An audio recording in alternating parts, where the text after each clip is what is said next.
C'était encore hier, lorsque les territoires des Miabi étaient une zone sans espoir d'être éclairée ou encore l'une des entités de la RDC qui pouvait être fréquentable. Mais aujourd'hui, la société ANU du Congo d'investissement a cédé les barrages des Mofonkacha à l'État congolais. Le coordonnateur de la SACIM, Alex, confirme la nouvelle. Deux motivations. La première, c'est le respect de la responsabilité sociétale, qui fait que toutes les entreprises minières comme nous donc ont l'obligation de pouvoir faire rayonner les milieux dans lesquels elles opèrent. Et donc c'est ça la première motivation. La deuxième, bon, c'est l'amour de notre pays. Parce qu'il ne suffit pas d'avoir quelque chose en trop pour les donner, il faut avoir aussi du bon cœur pour les donner. Donc c'est l'amour de cette contrée qui fait que nous ayons ces dessins, afin que ces milieux puissent aussi se développer. Construit il y a quelques années, tous les matériels sont encore en état pour arriver à desservir la population des Miabi et l'ensemble de ces secteurs en énergie électrique. D'une capacité de plus de 4 MW, ce barrage va desservir en un premier temps la commune rurale de Miabi en passant par la cité minière de Boya. Roger Kalembo est directeur technique de la SACIM. Mofonkacha, c'est la centrale hydroélectrique de la SACIM. La SACIM avait construit le barrage pour l'exploitation de son diamant. Mais par moment, nous avons compris que la capacité d'exploitation est un peu plus supérieure. C'est ainsi que nous sommes partis sur Tubitubidi, sur la rivière Louis, là où nous avons construit encore un barrage de 12 MW. Tandis que ici, le barrage de Movo, la puissance nominale installée était de 4,25 MW. Nous avons trouvé que ça ne servait à rien par rapport à la puissance qu'on avait à Tubitubidi de 12 MW. C'était pleinement suffisante pour l'exploitation de notre job.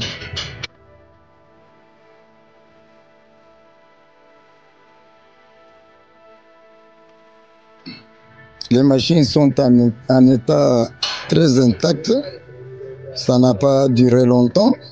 C'est un barrage qui a été en fonctionnement depuis 2014. Si j'ai bonne mémoire, 2014. Donc il n'y a pas de souci. On a arrêté les machines en plein fonctionnement. Non, mais non, ce sont des turbines très rigides. Nous pouvons aller même au-delà de 20 ans, mais entre-temps, s'il y a des petits problèmes, ce sont comme toutes les machines, il y a des pieds de rechange, on achète, on remplace.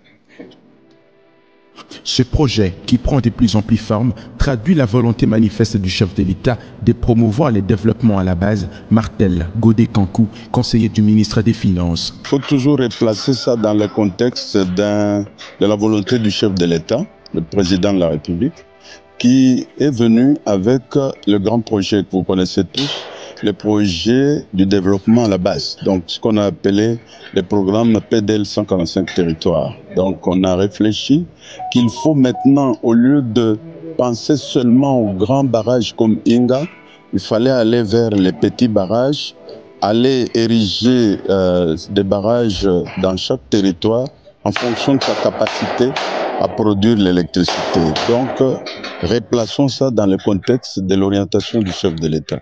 Il ajoute également que Nicolas Kazadi porte à cœur la vision du chef de l'État, d'où son implication dans la réalisation de ce projet. Nicolas Kazadi, aujourd'hui, a été le porteur de cette volonté du chef, parce qu'il était encore ambassadeur itinérant, qu'il avait commencé à discuter de ces barrages, à travers la SACIM et après la SACIM avec Anser.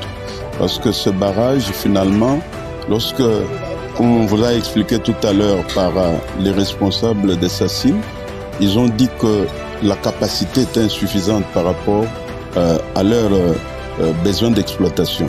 Et donc là, ils ont laissé tomber ces barrages parce que tout simplement, ils ont construit entre-temps Tubitubidi. Et donc, à cette époque, il fallait convaincre les autorités du pays qu'on puisse le céder à l'État et les responsables s'assument. Ce qui a été fait grâce à l'impulsion du ministre Nicolas Kazadi. C'est sûrement dans quelques mois que l'obscurité pourra faire son chemin du territoire des Miabi.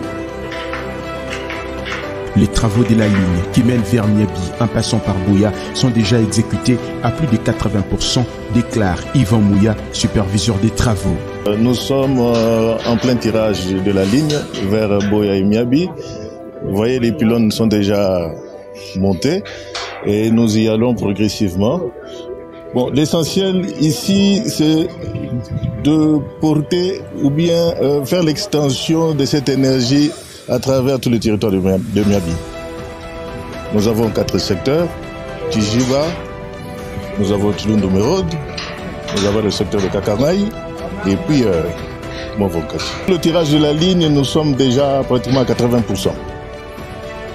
C'est-à-dire que pour le tirage de Movo vers Miabi et Buea, nous sommes déjà à 80. C'est-à-dire que d'ici très peu de temps, nous aurons fini pratiquement et nous allons passer à autre chose. Mais cela ne suffit pas, c'est-à-dire que nous allons y aller progressivement, comme je le dis, à travers tous les territoires, parce que nous devons donner la puissance à tout le monde. Merci à tous de nous avoir suivis.